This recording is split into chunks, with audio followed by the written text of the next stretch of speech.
ကောင်းလေးတယောက်မြစ်ထဲမှာတစင်တစ်ချောင်းနဲ့ငါးဖမ်းနေတာကနေစတာပါအဲ့ဒီအချိန်မှာပဲသူ့ရဲ့အကူဖြစ်သူကလှမ်းမြင်သွားပြီးတကယ်ကိုထိတ်လန့်တုန်လှုပ်သွားပါတော့တယ်အကူဖြစ်သူကညီလေးမလုံးနဲ့တော့အဲ့ဒီမှာမွေကြီးတစ်ကောင်ရှိတယ်လို့အားကုန်အော်ဟစ်လိုက်တာပေါ့မွေဆိုတဲ့အတန်ကြားတာနဲ့ညီဖြစ်သူခမများကြောက်လွန်းလို့ကြောက်ရွံ့ပမာတောင်းကြီးဖြစ်သွားရှာတာပေါ့ဗျာအကူဖြစ်သူကအနားကိုအပြေးလွှားရောက်လာပြီးတကယ်ပြောတာအဲ့ဒီမှာမွေရှိတယ်လို့ထပ်ပြောတော့ညီဖြစ်သူကကြောက်ကြောက်လန့်လန့်နဲ့ပဲလက်ထဲကတစင်ကိုအကူဖြစ်သူစီဖြည်းဖြည်းချင်းလှမ်းပေးလိုက်ပါတယ်ဒါပေမဲ့အဲ့ဒီအချိန်မှာပဲမထင်မှတ်ထားတာဖြစ်သွားတယ်ဗျအကူဖြစ်သူကလက်ထဲရောက်လာတဲ့တစင်ကိုမြေကြီးပေါ်လွှင့်ပစ်လိုက်ပြီးဘာမှမပြောပဲညီဖြစ်သူကိုတပြင်းပြင်းနဲ့ရိုက်ပါတော့လေရောအကူဖြစ်သူကဒေါသတကြီးနဲ့ငါမင်းကိုဘာလို့ရိုက်လဲသိလား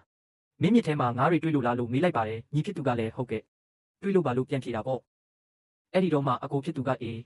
ဒါဆိုငါပြောတဲ့ငွေကောဘယ်မှာလဲလို့ထပ်မေးလိုက်တဲ့အခါမှာတော့ညီဖြစ်သူဟာသဘောပေါက်သွားပြီးအကူကျွန်တော်ကိုလိန်ပြောလိုက်တာလားလို့မေးလိုက်ပါတယ်အဲ့ဒီနောက်မှာတော့အကူဖြစ်သူကမြေကြီးပေါ်ကတစင်ကိုပြန်ကောက်ပြီး